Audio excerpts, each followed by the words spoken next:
տարվա մեջ մի քանի անգամ ասում էին բանը սրա մոտ արդեն ոնց որ նյարդերը տեղի են տալիս, ոնց որ դու պիտի գնաս Ղարաբաղ, դուրը բացում էի լուսամուտը։ Ինչքան ուժ ունեի, երգում էի Ստիպանակերտ։ Ես միշտ գիտեմ արցախցիների ուժեղության մասին, բայց երբեմն իրանց ուժեղ լինելը ինձ անգամ վախեցնում էր։ Ես լիքը բաներ սովորել եմ Արցախից եւ արցախցիներից։ Արցախցի տղամարդիկ շատ կնամեծար են։ Այդ չեմ կարող չասել։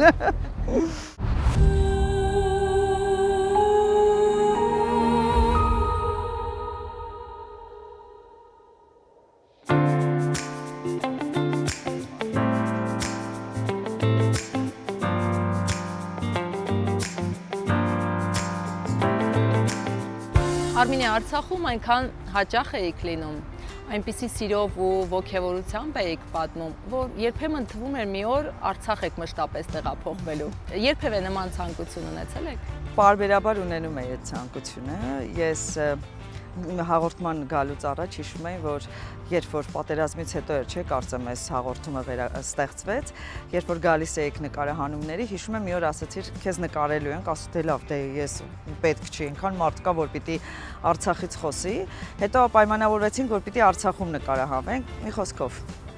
հիմա եղավ նկարահանումը։ Պայմանը ուժի մեջ է։ Այն մյուս պայմանն էլ ուժի մեջ կլինի։ Եվ հա իսկապես երբեմն եղել է ցանկություն Արցախ տեղափոխվել եւ Արցախ ապրել, հարցազրույցի գալուց առաջ էլի մտովի տեղափոխվել էի Արցախ, հիշել եմ իմ բոլոր այցերը, օրերը, բայց ես հիշում եմ, երբ առաջին անգամ եկա Արցախ, դա 2009 թվականն էր, աշխատում էի մեկ այլ ռադիոկայանում եւ այնպես ստացվեց, որ լրատվամիջոցներին պետք է տանեին Արցախ, դաշնակցությունը խորհրդաժողով էր կազմակերպում մոտ 1 շաբաթով։ Ես ամբողջ գիշեր անհանգիստ էի, ասում էի, բա որ վերջին պահին ինչ-որ մի բան լինի ու չլինի ու ես չգնամ ու ես Արցախի մասին գիտեի գրքերից, պատմությունը եւ այլն ու երազում էի լինել այնտեղ։ Եվ եղավ, իրականացավ երազանքս, ես այսօրվա պես հիշում եմ, 2009 թվական, բայց տեսեք քանի տարի անցել, երբ որ արդեն շարժվեցինք դեպի Արցախ ենք գալիս, իմ շատ լավ ընկերը Գեղամը Մանուկյան ամբողջ ճանապարհը բացատրում էր, սա է, լաչինով եկանք ու ես սիրահարվեցի միանգամից, մեզ հետ նաև այն լրագրողներն էին, Ֆրանս Պրեսից, Ռոյթերզից, Դոյչե Վելեից, այսինքն հայաստանյան լրատվամիջոցների, հայաստանյան ներկայացուցիչները, Մարիամը, Հասմիկը, Աշոտը, Գազազյան, որոնք լուսաբանել էին առաջին պատերազմը։ Ու իրանք այնքան համեստ էին այդ ամեն ինչի մեջ, որ Գեղամը ասաց, գիտեք, իրենք էսպես, ու ես ասում էի կլինի մի օր, որ ես ինքս լուսաբանեմ Արցախը, ոչ թե այլ պատերազմը, եւ 2009 թվականից սկսվեց իմ սերը։ Ու սիրահարվեցի, ես մինչև հիմա էլ չեմ կարող բացատրել, թե ինչ զգացողություն ու ինչ էներգիա է ստանում, երբ որ գալիս էի Արցախ, բոլոր իմ ընկերները գիտեն, որ տարվա մեջ մի քանի անգամ ասում էին բանը, սրա մոտ արդեն ոնց որ նյարդերը տեղի են տալիս, ոնց որ դու պիտի գնաս Ղարաբաղ, որ այնտեղից նյարդերդ հանգստանա, ասում էի, հա, արդեն այդ սեզոնը բացվել է եւ պարբերաբար էի գնում, բայց ամենահաճախը գնում էի ընկերուս հետ Ռեփսիմեի հետ Արաքելյան, դա մի հատ ուրիշ պատմություն էր, մեր ամեն Արցախ այցելությունը։ Ես հիշում եմ, երբ որ հասնում էինք, Ազատ Արցախը ողջունում է ձեզ այդ ցուցանակի մոտ, ամեն անգամ մենք պիտի իջնեինք նկարվեինք։ Չեմ կարող բացատրել ինչի, ձմեռամառա շունգարուն, երբ որ գալիս էինք Արցախ ու ասում էի լավ, ամեն անգամ մի օր ասեցի, լավ, ամեն անգամ իջնենք նկարվենք, նույնն է, ոչինչ չի փոխվում, բայց մենք ամեն անգամ պիտի իջնենք, նկարվենք, բաներ, այդ արարողակարգը սկսվում էր այդտեղից։ Հետո ես նստում էի մեքենա, Ռիփսիմեի հետ, սկսում էի Ղարաբաղիմ աղբյուր ես դու, աղբյուրի պես մաքուր ես դու, այդ տեսարանը, ասում էր, հիմա ստոպ, հետո ասում էր, լավ, վերջացրեցիր, միացնում էինք Վարդան Բադալյանի Ղարաբաղը կամ Ռազմիկ Ամյանի ու տենց Ինչքան երգիտեինք Արցախի մասին, գալիս էինք։ Երբ հասկացաք, որ Արցախը ձեզ համար այլևս պարզապես գործուղման վայր չէ, այլ կյանքի մի կարևոր ու անբաժան մաս։ Տեսեք, այցերի ընթացքում, եթե սկզբնական շրջանում ես գալիս էի գործուղման, որպես լրագրող էի լինում, Հետո չէ, ես հասկացա, որ ոչ միայն որպես լրագրող պիտի գնամ, բայց չի եղել մի այց, որ ես ուղղակի գամ հանգստանալու եւ անհնարը որևէ նյութ չպատրաստեմ, որտեվ ասում եի գամ հասնեմ Արցախ, գնամ գյուղեր, նյութ չպատրաստեմ, իմ ամենասիրած ռեպորտաժներից էր դա, երբ որ առաջին անգամ եկա Արցախ, բարձրացանք Ջդրդուզ։ Ես այդ տեսարանը մինչև հիմա չեմ կարող մոռանալ։ Մեզ հետ բարձրացել էին Ջդրդուզ ոչ միայն լրագրողներ, քաղաքական գործիչներ էին, ղեկավարությունից, մեզ այց էր իրականացվում։ Երբ որ ես հասա Ջդրդուզ ու այդ տեսարանը հրաշալի բացվեց, ես մոռացա, որ ես այդ պահին լրագրող եմ, անկեղծ։ Նստեցի մի քարի ու սկսեցի երգել «Սարերի հովին մեռնեմ» ու ես էլ չէի նայում ինձ կնայեն, չեն նայի, չեն ասի լրագրողա երգում է եւ այլն։ Դա ինձ բացարձակ չէր հետաքրքրում։ Տարիներ անց այդ ձայնագրությունը պարզվեց Գեղամ Մանուկյան նկարահանել էր, որը ես չգիտեի ու շատ սիրուն հիմա կա այդ տեսանյութը։ Ու միանգամից է ծնվել։ Այն չի, որ ինքը կամաց-կամացա ծնվել։ Երբ որ առաջին անգամ տեսել եմ Արցախը, միանգամից սիրահարվել եմ։ Ինձ շատ են հարցնում են արմատներով այդտեղից ես կամ չգիտեմ ինչ, ես միշտ ջղայնանում եմ այդ հարցից, անկեղծ ասած, ասում եթե ես Սյունիքը սիրում եմ, դա նշանակում է ուրեմն պիտի մենակ սյունեցի սիրեմ, կամ ապարանը սիրում եմ, ապարանը պիտի, չէ, դա բնավ, դա իմ հայրենիքն է։ Իսկ արցախցիներից ով կամ ովքեր են ամենամեծ ազդեցություն ունեցել ձեզ վրա, ինչն էր նրանց առանձնացնում։ Գիտեք ինչն է հետաքրքիր, հիմա էլի վերադառնամ Ռիփսիմեի հետ իմ ճանապարհորդությանը, ես երբ որ Արցախ էի գալիս, ես չէի մտածում, որ մնալու տեղ չունեմ։ Հետաքրքիր է, որ ես հազվադեպ եմ մնացել հյուրանոցում, որովհետև ասենք ինչ-որ գործուղում ա եղել։ Երբ որ արդեն գիտեին իմ ընկերները Ծովինարը Բարխուդարյան, Նարինեն Քոչարյան, իրանք անդադ ինձ զանգում էին, ուր ես հասել, Ծովինարը կարող էր զանգեր ասել, քիսուրս ասում այդ աղջիկը ուր հասավ, այսինքն տուն կար որտեղ ես կմնայի։ Երբևէ չեմ պատկերացրել, որ գնամ Արցախ մնալու տեղ չեմ ունենա։ Չի եղել, երբևէ չեմ ամրագրել որևէ տուն եւ այլն։ Իսկ Ռիփսիմեի հետ երբ որ գնում էինք, ուրեմն սկսվում էր Մարտակերտից։ Իր քեռու տանից մի հրաշալի քեռի ուներ եւ ապրիլյան պատերազմի ժամանակ, երբ որ Ռիփսիմեն լրատվականի ղեկավարն էր ռադիոլուրի, Ռիփսիմեի քեռին մեր, այսպես ասած, ինֆորմացիոն կենտրոնն էր հանդիսանում, զանգում էինք այդ կրակոցների ժամանակ, քեռին ասում էր, հա դե հենա թխալ են, ասում էինք, անմարդ ասում էինք դուրս արի, ասում էր դե լավ, դե թորքը ինձ ինչ կանի, այդ քեռու մասին էլի ու Մարտակերտից էր սկսում։ Հետո հասնում էինք Մարտակերտ, ասում էի, բայց ո՞նց կլինի, ես չգնամ, նյութ չպատրաստեմ եւ այլն։ Մարտակերտից հետո գալիս էինք արդեն Ստեփանակերտ։ Ռիփսիմեի հետ որ գալիս էինք, Ռիփսիմեի մեկ այլ քեռու հյուրանոցում էինք մնում, ասում էր ձեր սենյակը ընդեղ է։ Երբ որ առավոտը լույսը բացվում էր 7:30, ես ինչ եմ ուզում սա նկարագրել։ Այդ հյուրանոցից ամբողջ Ստեփանակերտը սենց շատ սիրուն երևում էր։ Մատ հիշում եք, չէ, ես ինչ երգեր եմ երգում, բայց մի հատ երգ կա, Ռաբիզ երգ կա, բայց ես այդ երգի այդ տողը շատ սիրում էի։ Դուրը բացում էի, լուսամուտը, ինչքան ուժ ունեի, երգում էի Ստեփանակերտ, մեկ էլ прекрасный город на свете нету, нет, մեկ էլ Ռիփսիմեն գորմեր լսի, ամոթ է, այս բոլորը հիմա մեզ մարդիկ քնած են, ասում էի, չէ, այս կարևոր է, էլի։ Ու այդպես սկսվում էր մեր ինչպես իմ լավ ընկեր Դավիթ Բաբայանն էր ասում, մեր խորհրդակցությունները, էլի, ճակերտավոր։ Այդպես Արցախի մասին ես կարող եմ անթիվ շատ երկար խոսել։ Բոլոր իմ հետաքրքիր է, որ իմ բոլոր այցերը մեկը մեկից տարբերվող են եղել։ Եվ ուրախ այցեր են եղել, եւ տխուր այցեր են եղել։ Վերջին անգամ 2022 թվականին եմ եղել։ Ռուբեն Վարդանյանը խորհրդաժողով էր կազմակերպել, լրագրողներ էին գնացել ու այդ զգացողությունը երբևէ չեմ ունեցել Արցախում, անգամ պատերազմից հետո։ Այնպես ստացվեց, որ այլի գիշերով հասանք Ստեփանակերտ, այլի գնացինք պապիկ, տատիկ-պապիկ, էլի ես երգում եմ եւ այլն, ու ես ուզում եմ ամբողջ Արցախը նկարեմ, չեմ կարող բացատրել ու այնպես ստացվեց ընկերներս ավելի շուտ եկան, ես Ռիփսիմեի հետ էի գալիս ու Ստեփանակերտից երբ որ դուրս էին գալիս այդ Շուշիի հատվածը Լիպսիմեին խնդրեցի, ասի մի պահ կանգնի։ Ես ուզում եմ այդ բոլոր սարերը, ձորերը նկարեի, բայց գիտեմ ես ինչ էի մտածում, բայց չէի ուզում դա բարձրաձայնել, չէի ուզում ինքս ինձ խոստովանել, ասում էի վախ ունեի։ Հա, ես ներքուստ վախ ունեի, չեմ կարող բացատրել ինչ ես ասում, անգամ երբ որ ես պատերազմից մի շաբաթ հետո ուղիղ ամսի 9-ի եղավ ամեն ինչը, մենք 12-ին ռադիոլուրով եկանք դադիվանքով։ Ես հիշում եմ, որ նախկին տնօրենն ինձ ասեց կգաս Արցախ մի պայմանով, որ չլացես։ Եթե լացել ես, ես քեզ ճանապարհին իջացնելու եմ։ Ու երբ որ հասանք դադիվանք, արդեն գիտեք ինչ էր տեղի ունենում։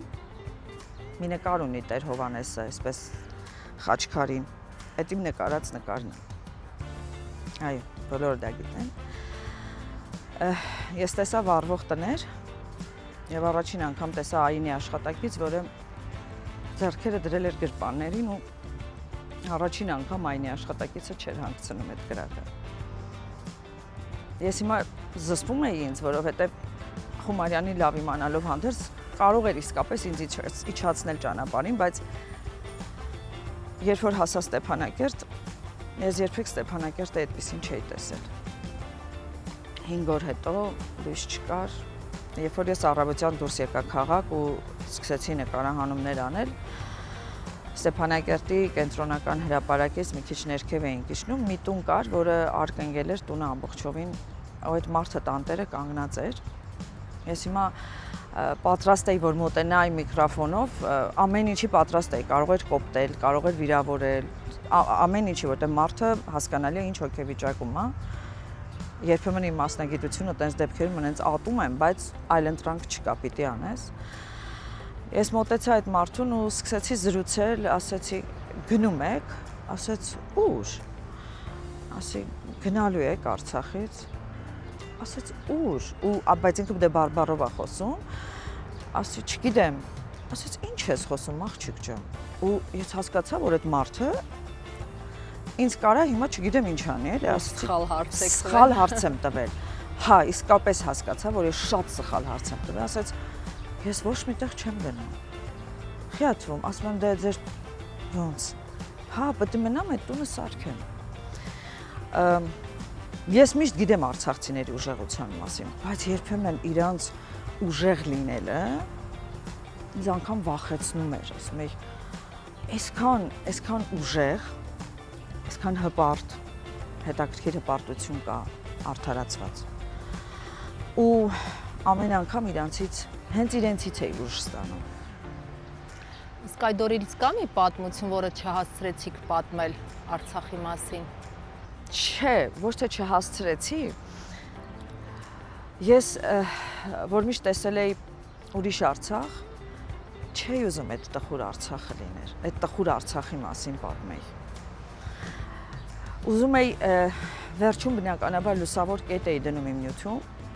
որտեղ ես այդպես էի ուզում տեսնել։ Չգիտեմ դա լրագրողականով ճիշտ էր, ճիշտ չէր, սխալ չէր, որովհետև դա շատ անձնական էր։ Թեմաներ կան, որ որպես լրագրող դադարում ես ուղղակի գոյություն ունենալ։ Դա վերաբերվում է պատերազմին, դա վերաբերվում է Արցախին։ Ես միշտ ասում եմ, պատերազմում լրագրողը պարտվում է։ Ես պարտվում եմ, որովհետև իմ մեջ չի խոսում այդ ժամանակ լրագրողը, իմ մեջ խոսում է մարդը, ով տեսնում է իր հայրենիքում ինչ է կատարվում։ Եվ դուք բացի ձեր հաղորդումներում անդրադառնում եք ոչ միայն արցախյան իրադարձություններին, այլ ավելի շատ մարդկանց ճակատագրերին։ Ինչու հենց այդ ճանապարհը։ Ես ավելի շատ մարդկանց հետ էի ուզում զրուցել, որովհետև անկեղծ իրենց հետ զրույցը մի հատ ուրիշ էներգիա էր ինձ փոխանցում։ Անկամ ես ձեզ ասեմ, երբ որ ես գալիս էի Արցախ, պարտադիր Ստեփանակերտի շուկա։ Ես այդպիսի շուկա,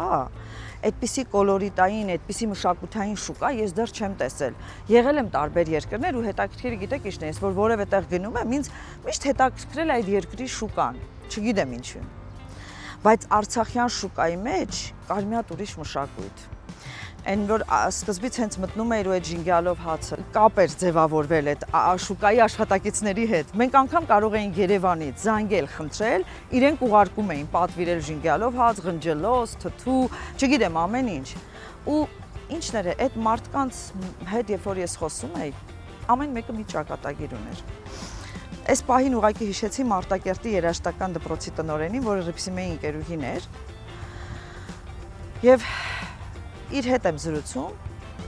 ինքը ինքան թեթևությամբ չասեմ, ասեց 4 պատերազմ եմ ես տեսել Սումգայիդ, առաջին պատերազմ, քառօրյա պատերազմ, 44-օրյա պատերազմ։ Գիտում ես, են ասում կես դրածա, առաջին անհրաժեշտության իրեն էլ մեջն է։ Ոյ, ասում եմ, մի ասա, էլի տենց, Մարին, ասում էր, չէ, ու ինքը պատմում էր այդ ամեն ինչը, չասեմ հումորով, բայց ժպիտով եւ այլն, բայց դու հասկանում ես այդ մարդու մեջ, թե ինչքան տառապանք կա, ու այդ ամեն ինչից վեր էր կանգնում ու նորից շարունակում էր ապրել։ Ես հիշում եմ, որ այդ ժամանակ եկան Արցախ, Արեգի պապայի հետ հարցազրույց արեցինք, Վալերա, չէ, կարծեմ։ Հա, դյաջ Վալերը։ Նախ ինքը ասում էին հազվադեպ է հարցազրույց տալի, համոզեցի։ Երբ որ ինքը խոսեց, պատմեց, ասեցի, բա հիմա ինչ պիտի անենք։ Ասաց, պիտի ապրենք։ Ուրիշ ճար չունենք, մենք պիտի ապրենք։ Պիտի ապացուցենք ամեն ինչ մեր ապրելով։ Այդ խոսքերը անկեղծ եմ ասում, մինչև հիմա, երբ որ ես հիշում եմ այդ իմ հարցազրույցը, պահված է։ Ասես դաջված է ուղեղիս մեջ ու այդ մարդու ներկայացրած է։ Ավելի շատ զարմանում էիք այս երբեմն այո, որովհետև տեսեք, երբեմն մեր կյանքում էլ են լինում, հա, ինչ-որ բաներ, մենք շուտ կոտրվում ենք, կորցնում ենք, մտածում ենք վերջ, բայց իրենք չէ, այդ ավելի իրենց կարծես ամեն հերթական անգամ իրենց ավելի ուժեղ էր դարձնում։ Նույն երբ որ ես այդ պատերազմի օրերին ծովինարի հետ շփվում էի, գրում էի, դե այստեղ նստած ծով, խնդրում եմ ասա, ու կարող էր ծովինարը ինձ ուղարկել իր գեղեցիկ դեմքը կարմիր շրթներկով, ասում էր, լսի, դու այդ ներկը որտեղից ես ճարում, որ գնում ես Վարշավիրանոց։ Հա, այդ չգիտեմ, այդ երևի մենակ ձեզ է հատուկ, չեմ կարող ասել։ Կամ այդ դժվարությունները մարդուն էլ ավելի են կոփում, էլ ավելի են ուժեղ դարձնում։ Այդ ու նույնը այստեղ եք տեսնում արցախցիների։ Հա։ Իհարկե տեսնում եմ նաև այլ արցախցիներ, որոնք ընկճված են եւ այլն, բայց համատարած ես չեմ կարող ասել։ Նույն ես հիշեցի, երբ որ Արցախի հանրային ռադիոյի աշխատակիցները, որոնք արդեն 23 թվականից հետո երբ որ հայաթափվեց Արցախը, ու իրենք պետք է առաջին անգամ գային մեզ մոտ։ Մենք ամբողջ խմբագրությունով շատ անհանգիստ էինք, ոնց դիմավորենք իրենց, որ չվիրավորենք, որ ոնց մոտենանք, որովհետև ամեն մեկը այդտեղ նորից մի պատմություն ուներ։ Սրբուհին Վանյան, գիտեք, սկեսուրը մահացել էր ճանապարհին, այն մեկը ծննդաբերել էր հենց պատերազմի օրը, 3-4 օր դժվարությամբ եկել հասել էին, այսինքն մարդիկ, որոնք այդ ամեն ինչի միջով եկել հասել էին, ու մենք այնքան անհանգիստ էինք, ոնց անենք, ու երբ որ իրենք եկան, էլ ես չեմ կարող նկարագրել, թե դրանից հետո այդ իրենց ուժեղությունը անգամ այդ վիճակում տեսնելով, ես ասում եի, որ ինչ է լինի կյանքում, ես նաև ունեցել եմ իմ կողքին Ալիսային Գևորգյան, իմ շատ լավ ընկերուհուն, որի տղան զոհվել է 44-օրյա պատերազմում, ես նաև դա եմ տեսել ու ասում եի, ծիծաղելի են արդեն իմ են մնացած խնդիրները, որից ես կարող եմ նեղվել։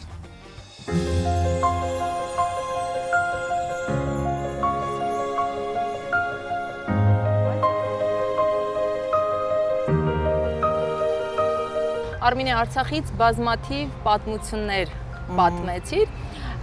ունեք մտավախություն, որ ժամանակի ընթացքում այս պատմությունները դուրս են մղում հանրային օրակարգից, ինչը իրավունք չունենք մոռանալու Արցախի մասին խոսելիս։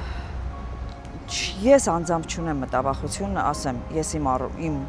այն պատմությունները, որոնք որ ես ինքս եմ պատրաստել նույն Արցախում, ես պարբերաբար եմ դրանց մասին խոսում։ Եվ պիտի շատ խոսեմ։ Ես շատ եմ խոսում։ Գիտես, օրեր կան ինձ մոտ, որ ես դառնում եմ սարսափելի գերզգայուն, դրանք այն օրերն են, որոնք անմիջական կապ ունեն Արցախի հետ։ ես 3 տարի գիտեմ իրականությունը, բայց Շուշիի ազատագրման օրը, եռատոնին, որ ես միշտ լինում եմ Արցախում, սեպտեմբերի 2-ին, ես այդ օրերին չեմ ուզում ոչ մեկի հետ խոսեմ, ու բոլորը գիտեն դա։ Այդ օրերին ուղղակի զգացմունքների խտացում է տեղի ունենում, ու իմ մոտ նորից հիշողության վերանացում է տեղի ունենում։ Ես ունեմ կադրեր, նկարներ, ռեպորտաժներ, որոնք մասունքի նման եմ պահում եւ տարբեր տեղեր եմ ձայնագրել, որ հանկարծ մի տեղից, չգիտեմ, կորի կամ չգիտեմ ինչ, որ ես դա ունենամ ինձ մոտ։ Ու բարբերաբար եմ դա նայում, երբեմն օգնում է, երբեմն չէ ավելի, եւ ես ինձ բռնասում եմ երբեմն այն մտքի մեջ, որ հաճախ գիշերները ես մտքով այն նույն ճանապարհը, որ պատմեցի ձեզ, այդ նույն ճանապարհով գնում եմ Արցախ, պատտվում եմ գյուղերով, քաղաքներով, դիրքեր եմ բարձրանում, որ իմ ամենը ոչ պակաս սիրելի, այսինքն ռեպորտաժների այդ շարքներ, որը անում էի հենց Արցախի դիրքերով։ Իսկ որպես հակամարտությունը լուսաբանած լրագրող ամենաշատը որ ճշմարտությունն էիք փորձնում հասցնել աշխարհին, բայց հաճախ անտեսվում է։ Ես հիշում եմ, ուրեմն մի անգամ Ստեփանակերտում սեմինար էր կազմակերպված հենց հակամարտող երկրների հետ կապված ու դրսից, արտասահմանից լրագրողներ էին եկել, մենթորներ եւ այլն, եւ երբ որ սկսեցին խոսել, որ լրագրողը պետք է անաչառ լինի, լրագրողը պետք է համապարփակ լուսաբանի, ասացի կներեք, բայց ես այս պարագայում ձեզ հետ համաձայն չեմ։ Ասաց ինչի, ասի, որովհետեւ ես չեմ կարող հակամարտությունը, որը անմիջական կապ ունի ինձ հետ, ես չեմ կարող դա ձեր ասած օբյեկտիվը լուսաբանել, որովհետև այդ հակամարտության մեջ իմ եղբայրն է, իմ քույրն է, իմ ընդհանուր, գլոբալ ասված, այսինքն ու այդտեղ Արցախից լրագրողներ կային, ասեցին, մենք չենք կարող ձեր նշած հակամարտությունը լուսաբանենք այնպես, որը պահանջում է լրագրողական օրենքները, այսպես ասած, լրագրողական, այդ ամեն ինչը, որովհետև դու այդ անմիջական կրողն ես։ Իսկ այդտեղ կներես բայց ես չեմ կարող ձեր ասած օբյեկտիվը լինել, Երբ որ ասում են, դե կրակոցները եղան երկու կողմից, չգիտեմ, մի խոսքով, այդ չեմ ուզում այդտեղ խորանամ, բայց ես այս պարագայում դա երբեք չեմ կարողացել հասկանալ։ Թող, ես ոնց ասեցի, թող որպես լրագրող ես պարտված լինեմ, բայց ես այդպես եմ մտածում։ Ցածները Իսկ ինչ է սովորեցրել Արցախը ձեզ որպես լրագրողի, որպես մարդու կամ առհասարակ որպես հայ։ Ես ասացի, որ ձեր ուժն է ինձ, այդ ուժը, չկոտրվելու ուժը, հպարտությունը, վեհությունը, ես լիքը բաներ սովորել եմ Արցախից եւ արցախցիներից, իմ ընկերներից, Ինձ երբեմն շատ հաճախ ասում են արցախցիները չարացած են, լսել ես, դու էլ հաստատ լսած կլինես։ Ես միշտ մի պատասխան եմ տալի, ասում եմ, երբ որ տանդ մեջ որևէ իր է կորում, գժի նման ման ես գալիս, ուր դրեցի կորավ կամ 1000 դրամ ենք կորցնում։ Ամբողջ օրն այդ օրը անհանգիստ ենք, չէ, ուր կորցրեցին։ Դու ասում դու հասկանում ես իրանք ինչ են կորցրել։ Տուն, տեղ, հայրենիք, էլ չենք խոսում մարդիկ, որոնք աճուններն են թողել այնտեղ իրենց տղաների։ Եվ այստեղ ոչ թե իրենք չարացած են, ուղղակի ասում դու հասկանում ես, իրանք սկզբից չեն հասկանում ուր են եկել։ Ես այդ ժամանակ, երբ որ խոսում էի իմ ընկերների հետ, շատերն ինձ ասում էին, մեր մոտ այն տպավորությունն է, որ մենք ինչ որ եկել ենք, հեսա նորից հետ են գնալու, այսինքն դեռ մարդկանց մեջ չկար այդ գիտակցումը, որ վերջ։ Այդ պայքարելու ձգտումն եմ սիրում արցախցիների ու մի բնավորություն էլ դուք ունեք, շատ հետաքրքիր,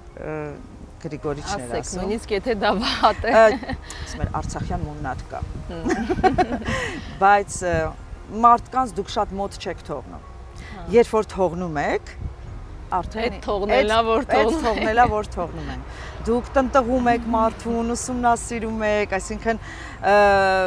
մեր մոտ մի քիչ ուրիշ է, այսինքն հայաստանյան իրականությունում, բայց այդտեղից էլ գալիս է նաև այն տպավորությունը, որ արցախցիները հպարտ են, գոռոզ են մեր հետ։ Մենք այդպես էլ այդ ջանջիգարին չհարմարվեցինք։ Այդ ասած այդ ջանջիգարը չկա, բայց ես գիտեմ, որ այդ չասված,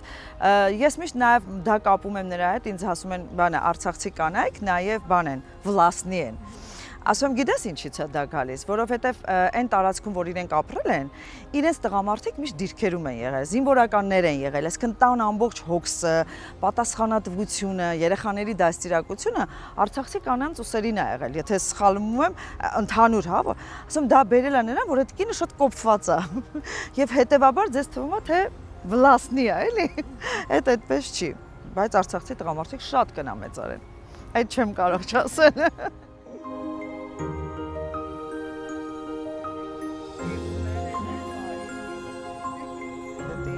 Ժամանակ առա, որ Արցախի հետ հայաթափման օրերներ։ Իսկ կա մի այց, որը ավելի հաճախ եք հիշում, ոչ միայն հիշում, նաև պատմում։ Ես շատ այցեր եմ ունեցել ու հետաքրքիրը ամենայց հետաքրքիր է եղել, բայց մի այցի մասին եմ ուզում խոսեմ, մի քիչ տխուր, բայց կուզենամ այդ դրա մասին խոսել։ Երբ որ պատերազմը եղավ, պատերազմը արդեն դադարել էր, ես տևական ժամանակ որևէ երգ չէի կարողանում լսել ու մի օր արթնացա ու ուզեցի այդ պահին լսել Գրիգորիչի Արցախը։ Եվ միանգամից Մանեին եմ զանգում, խնդրելով, որ հարցազրույց կազմակերպի Գրիգորիչի հետ, ասաց, չէ, պապան չի խոսի, որտեվ ասի խնդրում եմ, ինչ որ մի բան արա, որ ես ուզում եմ իր հետ զրուցեմ։ Ամբողջ գիշեր պատրաստվել եմ, ինչ հարցեր եւ այլն եւ այլն։ Երբ որ գնում եմ Գրիգորիչի հետ հարցազրույցի, ներս է մտնում Գրիգորիչը ու ասում է, բայց ինչ խոսամ։ Դու գիտես, այս ինչ դաշնամուր է այստեղ դրված։ Այս առաջի պատերազմից հետո Աղդամի երաժշտական դպրոցի դաշնամուրն է։ Իմ բոլոր հարցերը մի կողմ է մղվում։ Մենք լրիվ ուրիշ զրույց ենք ունենում։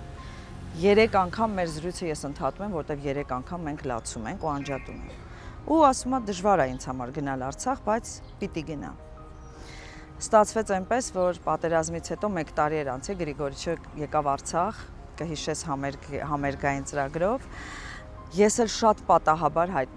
եղա, որ հենց այդտեղ էի ու ասեց վաղը գնում եմ Զորամաս, կգաս հետս։ Ասի հա իհարկե, ես դիրքեր շատ եմ սիրում ու Զորամաս գնացինք Ստեփանակերտի ներքևի Զորամասը, 9-րդ պաշտպանականի տղաներն էին։ Իսկ 9-րդ պաշտպանականը պետք չի ասել, թե ինչքան մեծ էր, շատ քիչ թվով զինվորներ էին մնացել։ Գրիգորիչը միշտ եղել է Զորամասերում, բայց հազվադեպ է երգել։ Իսկ այդ օրը ես տենց էլ նյութը պատրաստել էի, ասեց ես չեմ կարող հիմա չերգել, որովհետև իմ դիմաց կյանք ու կռիվ տեսած երեխեք են։ Այդ երգը, երբ որ ես լսեցի այդ Զորամասում, որ աղոթքի նման հնչեր։ Ու վերևում Շուշին էր, ոնց որ ասում են կախված Ստեփանակերտի գլխին, որը ես միշտ ուզում էի հասկանալ ոնց, բայց երբ որ առաջին անգամ տեսա, հասկացա Շուշին ոնց է կախված։ Այդ այցը մինչև հիմա ես երբեք չեմ մոռանա։ Իսկ այն որ դիրքերում բոլորովին այլ իրավիճակ էր, սիրում էի շատ Մարտունի 2, Մարտունի 3, Ջաբրայելի կողմը, այսինքն գրեթե բոլոր դիրքերով, դա էլ էր այդ արարողակարգից մեկը, հաջորդ օրը երբ որ գալիս էինք Ռիփսիմի հետ Արցախ, հաջորդ օրը պաշտպանության բանակ էինք գնում եւ որոշում էինք ուր պիտի գնանք նկարահանումների, շատ կարճ պատմեմ, Թալիշը արդեն հետ ենք վերցրել 2016 թվականին, գնում ենք Թալիշ նկարահանումների, մեր հետ լրագրողներից մեկն է ու շատ արագ են քշում մեքենան, շատ արագ, ես սենց նայում եմ, ասում եմ բայց ինչի եք սենց արագ քշում, ով Լուսինեն մեր հետ ասում է կարճ է այս ճանապարհով, ճիշտ է վտանգավոր է, հեսա կթխեն, ասում եմ ոնց կթխեն, ասում է դե հա էսի չի կարելի այս ճանապարհով գնալ, բայց դե մենք շուտ ենք սենց հասնում, ասում է Ստեփանակերտ։ Ու ես սենց նայում եմ, հիմա ծիծաղելով եմ հիշում, բայց այդ ժամանակ նայում եմ ու այնքան հանգիստ էր ինքը այդ ամեն ինչի մեջ, էլի այդ կար, այսինքն նույն Արցախում, երբ որ քառորյա պատերազմի ժամանակ, երբ որ ես Թադրութում էի, կրակում էին, ես այնտեղ ինձ ավելի հանգիստ էի զգում, այստեղից ինձ զանգում էին, կրակում են այդտեղ Ռիփսիմում են, դու կրակում են, դու որտեղ ես կրակոցների ձայնը լսում, ասում եմ, վայ հանգիստ եղեք, ոչ մի բան էլ չկա։ Եվ վերջում ինչ կցանկանայիք ասել Արցախից բռնի տեղահանված մեր հայրենակիցներին։ Դժվար է ինչ որ մի բան հիմա իրենց ասել, բայց ես ուզում եմ ասեմ, որ իրանք տանն են։ Կլինեն տարբեր խոսակցություններ, բայց իրանք պետք է չնեղվեն դրանից, որովհետև իմ նման լիքը մարդ կա, որ իրանք շատ սիրում է։ Ու երբ որ Արցախի հետ կապված որևէ միջոցառում ա լինում, թատրոն կամ չգիտեմ ինչ, ես անպայման ուզում եմ գնամ, որովհետև այդտեղ տեսնում եմ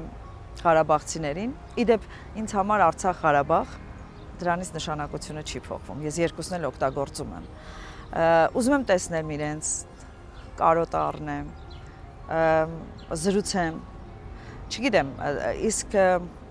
իսկապես հիմա մի քիչ սկզբնական շրջանում շատ ավելի դժվար էր, որովհետև շոկ էր մարդկանց մոտ եւ բոլորի մոտ։ Այսինքն այն մարդիկ, որոնք հասկանում էին ինչ են կորցրել այս մարդիկ։